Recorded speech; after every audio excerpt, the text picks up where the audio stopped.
Today we have Towne O'Neill, and he's going to be talking about, we're going to dip into white supremacy. We're also going to dip into the monuments, which has been a huge issue throughout the country in the past couple of months, and also Black Lives Matter, which has somewhat to do with the monuments in a way.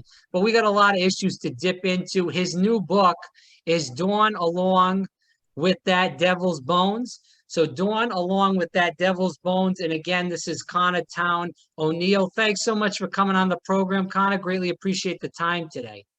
Yeah, absolutely. Good to be with you, Rob. All right, so Connor, let's dip into this thing. Can you give the viewers a small bit of history of the white supremacy in the U.S.? I know it's a long story and starts from the start of our country, but a small tidbit, I guess, would be good. Yeah, absolutely. Obviously we started as a British colony, and as we one, the basis of the European presence in what would the land that would go on to be the United States is settled land. That's land that's taken from the native peoples who are here. And so that sets a certain tone, right? That sets that the project of this country is built on ideas of extraction, expropriation of land, a certain sense of entitlement, even along with the ideals of Enlightenment, ideals of democracy and freedom that are also in the mix there. So there's a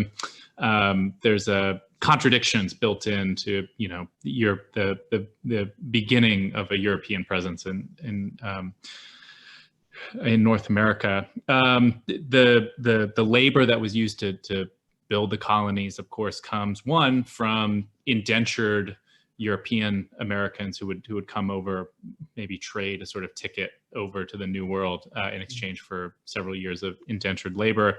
But then, of course, there's also enslaved Africans.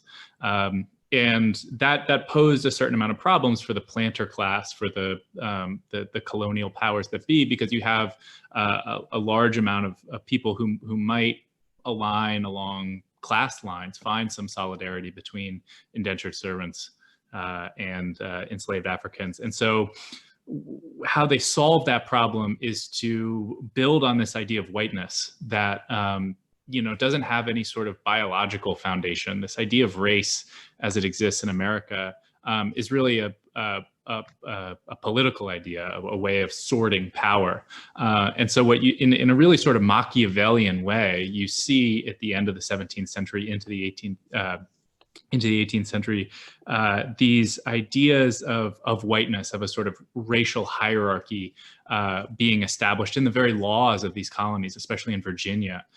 You can see certain allowances afforded to European Americans that are being denied enslaved Africans. Of course, the idea of chattel slavery gets really instituted. So if your parents were enslaved, you would be enslaved too. So that idea of race is really cooked into America, in a way that predates by over a century the nation itself. Of course, the enslaved Africans would go on to create massive amounts of wealth for Americans north and south.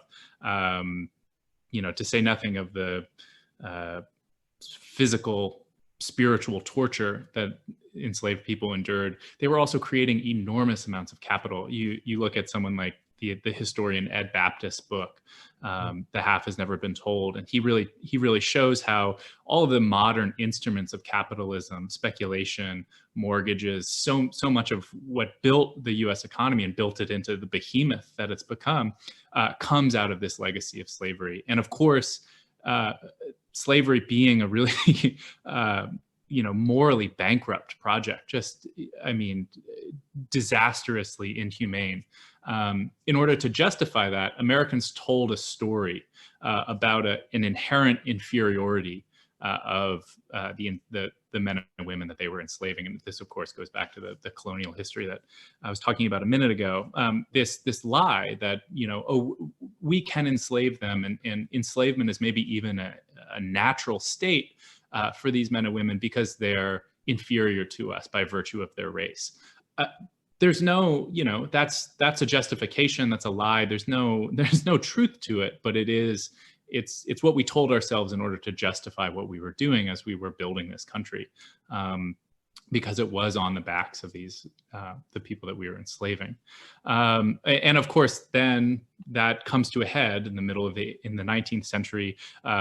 This question of whether the country will continue to be a slave society, whether as we're expanding into the West, if slavery will come with us. Those are the questions that are circulating, and what will prompt the Civil War, will prompt the Southern states to secede. And if you look at the documents of secession, what Jefferson Davis, the president of the Confederacy, Alexander H. Stephens, the vice president of the Confederacy, what they're saying at the time, they make no bones about it. It was no secret. They were telling anyone who would listen, we are doing this because we want to continue the slave system that we've built. And that slave system is built fundamentally on this idea that the people we're enslaving are subhuman. So that's a long answer. That gets us to about the Civil War. And then, of course, the North wins, but that's a military victory that doesn't fully eradicate the white supremacist ideals that the war was fought over. They get reinstituted after the war in things like Jim Crow laws, segregation, more recently mass incarceration, the war on drugs, on and on. So there's a long sweeping history to it, but the real sort of flashpoint, as it were, comes in the Civil War. What made you want to tackle all these issues in this book? Yeah, that's a great question. So I grew up in Pennsylvania, and in 2013, I moved to Alabama. And this was a moment where a lot of the 50th anniversaries of the Civil Rights Movement were being commemorated. So I started school at the University of Alabama, and so moved to town just as the 50th anniversary of the famous stand in the schoolhouse door had happened 50 years earlier. That's the governor of Alabama, George Wallace, refusing to allow the University of Alabama to integrate, saying, I throw the gauntlet before the feet of tyranny, and I say segregation now, segregation always. This sort of iconic moment from the Civil Rights Movement, infamous rather. And then, a couple of weeks later is the 50th anniversary of the bombing of the 16th Street Baptist Church in Birmingham, where 4 little girls were killed. So at that moment, I'm in this new place. I'm living in the South for the first time. And because of these civil rights anniversaries, I'm trying to make sense of my new home through the lens of the civil rights movement and studying that.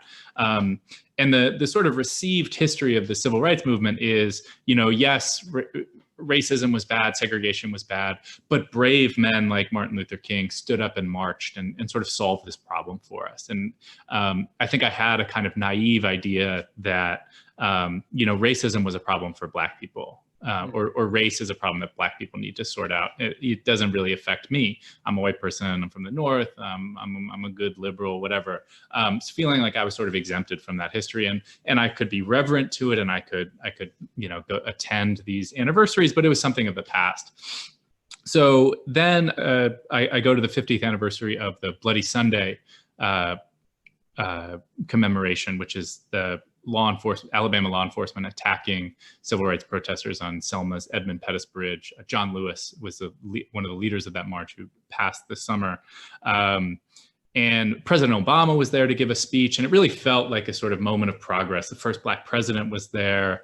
The symbol of the bridge and crossing over, sort of escaping our history, was really seductive. And I was thinking, that was how I was sort of thinking about the meaning of that day. But while I was in Selma, 40,000 other people are there. The Secret Service is there. Selma's a pretty small city, and so it's completely overrun with people. And I just couldn't find parking. So Selma, like a lot of southern cities, maybe like it is in Florida where you're at, has one of those old big cemeteries, you know, with like the winding roads that go through and the mausoleums I'm in and Spanish Orlando, moss. so we don't Oh, have, okay. A it's little very bit different. touristy over Yeah, here. yeah. A little bit different. That's the New South. Um, Go ahead. yeah, but so Selma's Selma's like Old South, you know, Yeah. midnight in the Garden of Good and Evil. So I pull in there and I'm like, oh, there'll be plenty of places to sort of stash my car and I can go walk down to the bridge. But what I found there was way more than I bargained for. I did find some free parking, but I also found this group of neo-Confederates who were there. There's a section of the cemetery that's where Confederate soldiers are buried, and there are some Confederate monuments there. And they were out that day, sort of tending the grounds and kind of scowling at me as I pull in. And I'm a reporter, so that's like catnip. Like anytime someone's scowling at you, you're like, all right, got to go talk to that person. So I wander over and I'm just sort of like, what are y'all doing here? Are you standing guard? What's the deal? Confederates and the Civil Rights Anniversary. That's weird.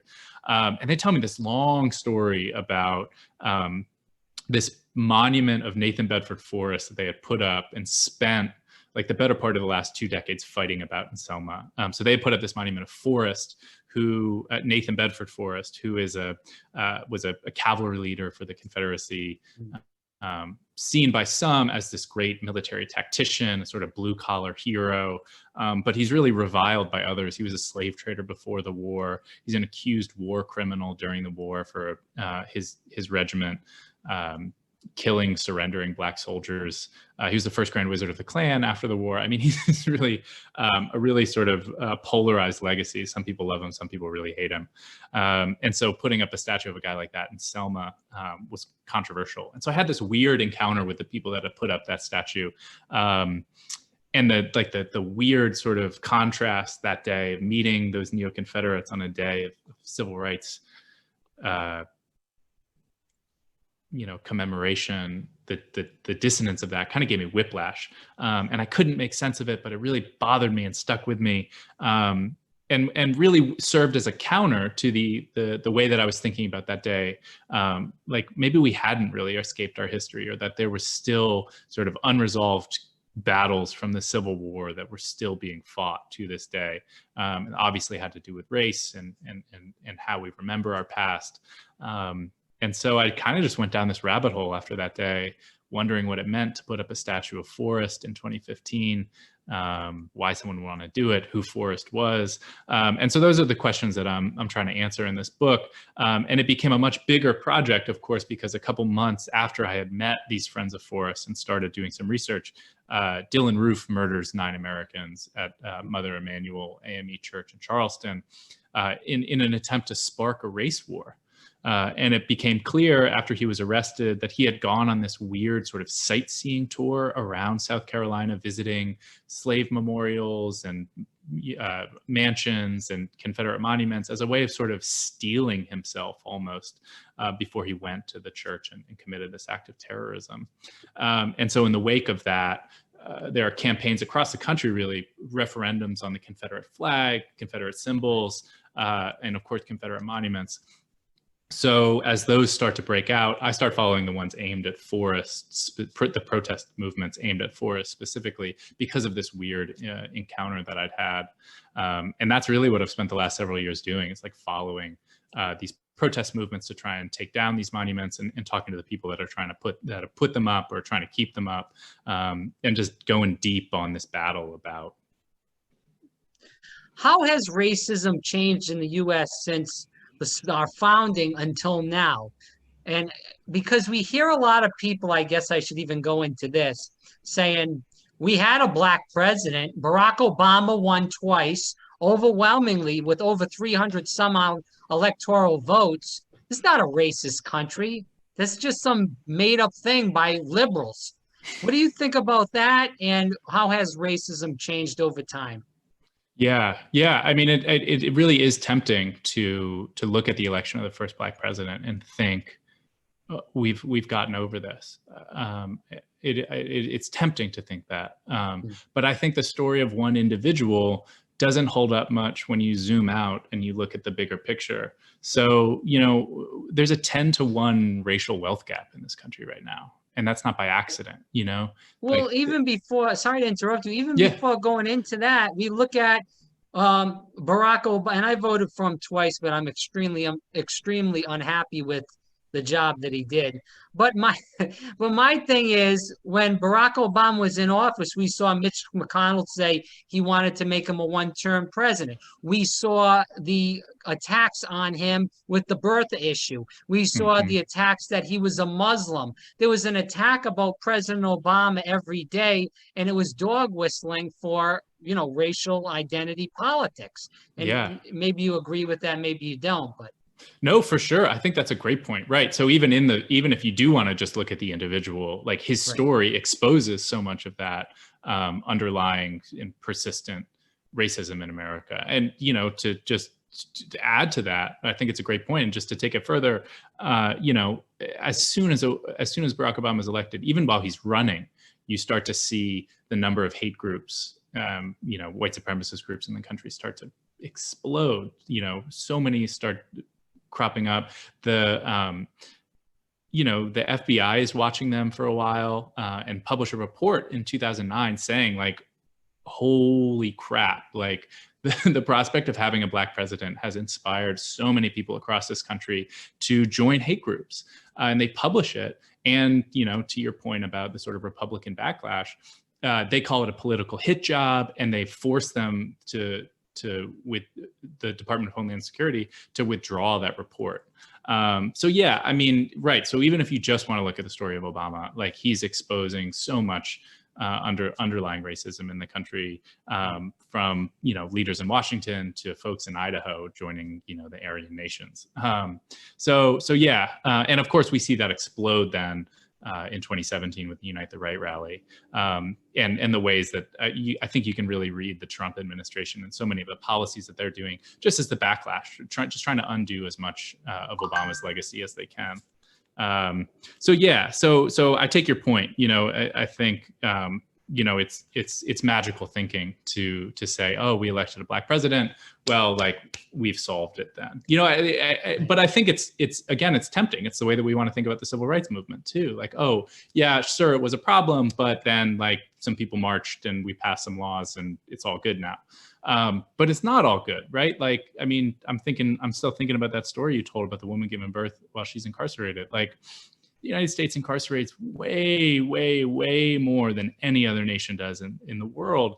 And a huge disproportionate number of those people are people of color. Like, we have these, like, racial gulags that we're running, that are, part of the legacy of slavery, a way of continuing to structure this society to the benefit of white Americans and at the expense of people of color.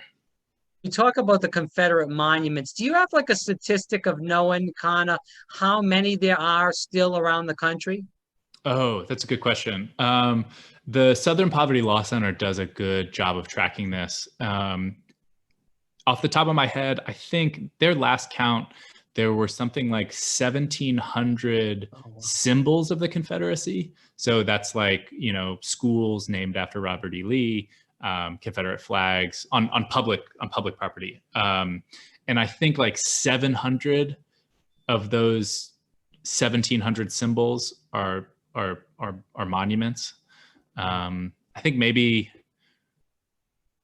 I need to double check this, but I think something like 50 have come down. So most of them, the large majority of them, are still up. Right. Yeah. So it's in the hundreds. Let's So safe to say. Oh, sorry. No, as we go into the book, now, you did research this book for quite a long time. And for the book, if people are just tuning in while we're talking about this, this is Towne O'Neill, and he just wrote a book a little while ago. And the book is all about the Confederacy, racism in general, and the monuments.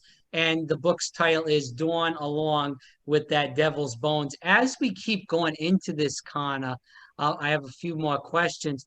So, when we were researching the book, what interesting facts did you find out about the Confederacy in general, or why these monuments went up and have been up for such a long time? Because I know racism. We've said that we've beaten racism, but we really haven't. But why are a lot of these monuments still up? around the country because this has ended a long time ago, this Confederacy. Yeah, yeah. Okay, so Civil War ends, 1865. Civil War ends. The North wins. Robert E. Lee surrenders. Emancipation. And for about 12 years after the war, we're in a period of Reconstruction, in which, the 14th and 15th Amendments are passed. Formerly enslaved have equal protection under the law. At least the Black men are vested with voting rights. Give a real turning point where what used to be a slave society is trying to transform itself into a multiracial democracy. And you see great progress to that end in that narrow window of time. Black men elected to Congress, into city, state government as well, new constitutions in the southern states, and really this massive moment of transformation.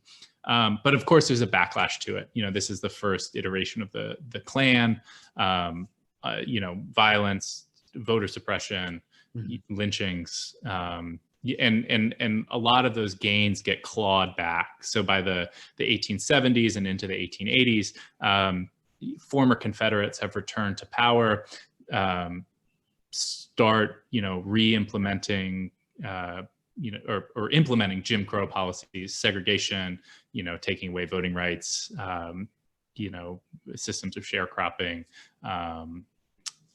convict leasing, a real sort of return to the old days in a lot of ways. And it's only then, starting in the 1890s, after Reconstruction has been undermined and overthrown, that they start to put up these Confederate monuments. So it's not right after the war. And so they're not just, I think some people who want to excuse them say, oh, it's, hundreds of thousands of soldiers died. These monuments are just meant to honor the dead. Well, they go up decades after the war had ended, and I think are less about that and more about sort of having public symbols of saying, look, we're back in power, and it's going to be like it was before the war. And so we're putting up statues to heroes from the war. So you start to see them go up at the turn of the century, long after the war, and instead are sort of intended to remind people that we still have this racial hierarchy, and it's a reminder of to Black Americans where you stand in that hierarchy. And then there's another, so there's the large majority of the monuments go up, turn of the century, 1900, 1905. There's another spike during the Civil Rights Movement. And this is a lot of where the schools that are named after Robert E. Lee or Nathan Bedford Forrest or Stonewall Jackson, a lot of these high schools start to get names. The Confederate flag comes back, starts going up at in state houses, and on the grounds of state capitals. And again, it's like a rebuke. It's 100 years after the war at this point. And instead, again, intended as a sort of reminder at this moment where the civil rights movement is challenging that racial hierarchy, the backlash, there's a sort of, well, obviously there's a physical backlash, there's violence, the Klan rises up again. But there's also this symbolic backlash, monuments, names of schools, the rebel flag. So yeah, it's no coincidence when we see these things start to come back. So Connor, let me ask you this as a pushback about the monuments. A lot of people say that, keep the monuments up. And I know not many have went down. We said about 50 as an estimate have went down during this time frame. With that said, a lot of people say keep the monuments up. People need to see history. They need to learn history. And the only way that sorry, my throat. Let me rephrase that. So a lot of people say, Connor, that this is history with the monuments. People say that the kids and regular people deserve to see it, learn about it, good or bad, so we don't repeat this kind of history. So what would you say to somebody that says something like that? Yeah, I mean, I agree. I do think we need to know this history, and I do think, good or bad, we should study it. And that's been my journey for the last 5 years is learning about this history and trying to square up to it, good or bad. I think the distinction that I would make, though, is that monuments aren't history. They're about someone from the past, but they're also about the present. I mean, going back to what we were saying about when they come up and what they're intended to do when they come up. Clearly, they're about the present as much as maybe even more than they are about the past. And you know, they're not neutral, right? They're not just saying, oh, here's a story about the past. They're meant to honor someone. You don't put up a statue to someone who you think, well, they did some good things, they did some bad things. Like you build a statue to someone because you want to immortalize them. You want to honor them. And I just think that, you know, honoring figures from the Confederacy in that way in public is just like totally antithetical to the kind of society that I think we should be, which is open, democratic, you know, multiracial, you know, where everyone has sort of equal standing. So yeah, I mean, so yeah, study the history, awesome. But statues don't teach history. Statues teach sort of an ideology. You know, when you're traveling around Alabama, do you see like racism out in the open or hear about KKK meetings or any of that stuff? How is that now? I mean, I think you see racism out in the open in a number of ways, you know, and not just in the sort of like someone saying the N-word way. I mean, you see it in the way that like, you know, you go into rural parts of Alabama where they're like predominantly Black counties, and just the poverty that you see there. And I think it's important to read that as an expression of racism, just like who has access to opportunities to healthcare, to a good, you know, well-funded education, to like, you know, running water. You know, you go into like Lowndes County and just like basic like plumbing issues there. It's just insane. So yeah, so I think you encounter racism in a number of ways here. That's really stark. And the poverty is but we're not seeing anything out in the open like it was maybe in the 60s and before that, of course. Yeah, I mean, like you know, you're not seeing any white hoods, if that's what you mean. Yeah, I think it's much more sort of refined and subtle, and again, just sort of cooked into the way that the state is run, how property taxes work, how the schools are funded. You know, where they're just like food deserts, you know, not a lot of hospitals in rural areas, not a lot of schools in rural areas. So just like this sort of like basic opportunities that you're afforded. If you live, it's called the Black Belt, the center of the state that's very rural and predominantly, you know, heavily, you know, Black populations there. And just like, you just see like the systemic racism out in the open and playing out day-to-day ways in a really stark way. Right. So as we end the interview, I want to talk about, when we're talking about racism right now, can you speak about the dog whistles that we hear now from the president? We hear a lot of law and order stuff, good people on both sides, going to something that you spoke about earlier on in the interview with the 2017 rally in Virginia, rather. And also we saw at the debate with the Proud Boys, stand down, but stand by.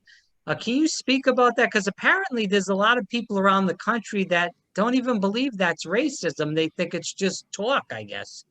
Yeah, I mean, the president has always likes to give himself enough sort of plausible deniability so that if you try and press him on any one thing, he can sort of duck or dodge it. But I think, you know, given his set of policies and his behavior and his ideology in full, it's easy to understand what he means by, you know, in that fuller context.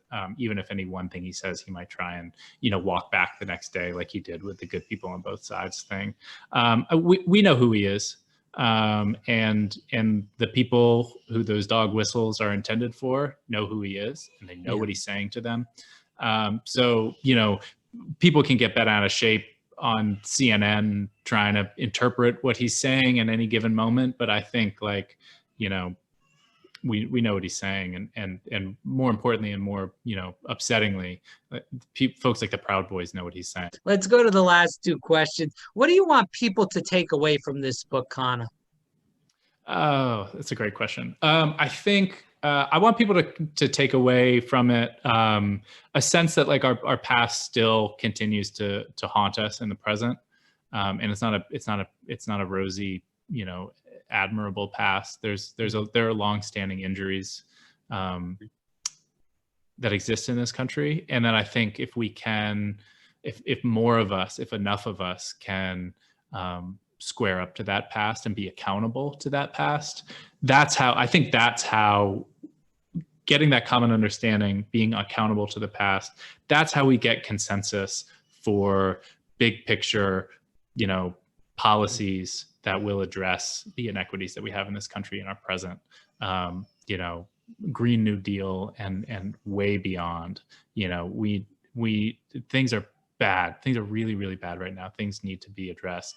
And we need to address that with really ambitious, progressive policies. And I think we get the consensus to put those policies in place. One of the ways we could